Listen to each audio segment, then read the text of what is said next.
I'm here with Wong from Collision Builders. He's a partner with my friend Larry Jeffries, and thank you very much for coming out all the way from Toronto to see us. And they are one of our sponsors here. Can you tell us a little bit about Collision Builders being? Sure. Well, first let me say I'm on double duty this week because of the hail down in Regina, so that's why I'm wearing a Canadian Hail Repair shirt. Yeah. With Collision Builders, what we do is we help body shop owners in Saskatchewan work on the succession plan of their business.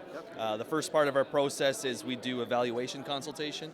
We do all the due diligence to simulate what a sophisticated buyer would do, and then we give the client a realistic perspective on what to expect when they go to sell their business as far as asking price.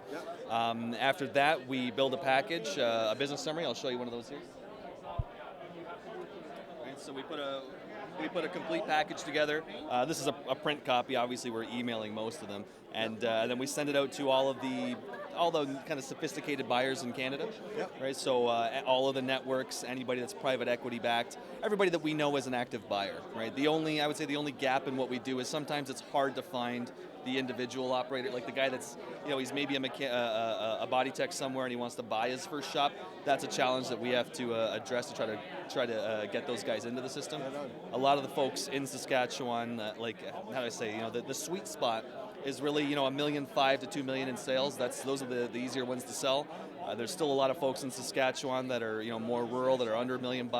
It's a bit of a different challenge. Takes a bit longer. The process can take upwards of 2 years. So if you're a body shop owner in Saskatchewan and you're looking to get out, you probably want to start the process sooner rather than later. That's awesome.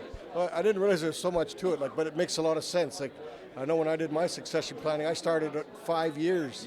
Is what I did. We've got one guy that he's not yet retained. We're just under NDA, but he's a pretty sophisticated operator, and he knows it's a 3-year process, and he's starting now.